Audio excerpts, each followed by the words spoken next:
পয়সা দিয়ে হুজুরও কিনতে পারবেন, অসুবিধা নেই। আমারে পয়সা দিবেন, খুশির চোটে আমিও দোয়া করে দিব, কোনো ব্যাপার না। কিন্তু মনে রাখবেন, জান্নাতের মালিক আল্লাহ রাব্বুল আলামিনের চোখে ধুলি দেওয়া যাবে।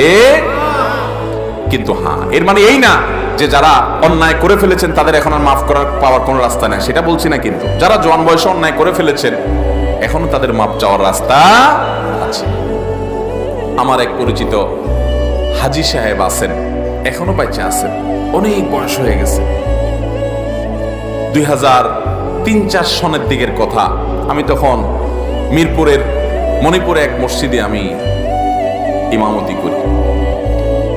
তো এই মুরব্বী উনি ছিলেন একজন সরকারি কর্মকর্তা, পদের নাম বলবো না, বড় সরকারি কর্মকর্তা ছিলেন। তো উনি আমাকে একদিন এসে বলতেছেন, হুজুর বড় বিপদে আছি। আমি, কি বিপদ? তো বলে যে আমার ছেলে মেয়েরা সব আমাকে পারলে খায়, মারতে আসে। কারণ আমি কয়দিন পর পর একটা জমি মাদ্রাসায় দিয়ে দিই, একটা মসজিদে দিয়ে দিই, একটা গরিবদেরকে দিয়ে দিই।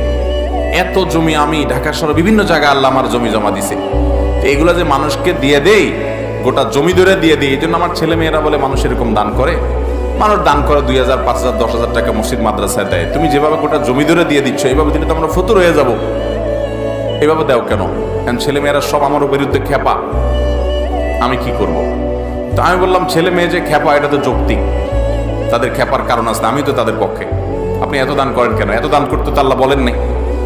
নবী সাল্লাল্লাহু আলাইহি ওয়াসাল্লাম বলেছেন, তোমার সন্তানদের জন্য কিছু রেখে যাওয়া উত্তম, তা একেবারে তা সব দান করে তাদেরকে খালি হাতে বসায় দেওয়ার চাইতে। কিছু রাখেন, আপনি এইভাবে দান করেন কেন? ঠিকই তো বলছে তারা। তখন ভদ্রলোক বড় নিঃশ্বাস ফেলে বলছেন, হুজুর আমার দুঃখ তো আপনিও বুঝলেন না।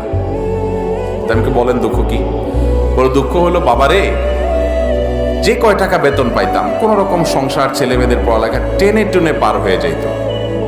এই জমি জমা যা দেখছেন সবই অবৈধ টাকা, ঘুষের টাকায় তৈরি করা, ঘুষের টাকা উপার্জন করছি এগুলা। তখন আল্লাহর ভয় ছিল না, 2 হাতে কামাই করছি, এক এক কলমের খোঁচে অনেক বড় বড় অঙ্ক কামাই করে ফেলছি।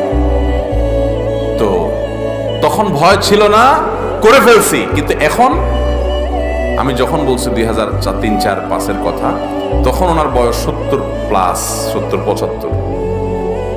এখনো ভদ্রলোক বেঁচে আছেন, শয্যাশায়ী।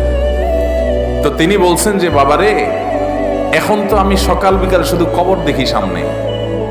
আমি বুঝতেছি আমার ছেলে মেয়ে সব ফুর্তি ফার্তার মধ্যে আছে, বাপের সম্পদ আয়েশ মোজ মাস্তি করে খাবে, ভোগ করবে, দাঁত কচকচ করতেছে, আমি কখন মরবো আর ভাগযোগ করে নিয়ে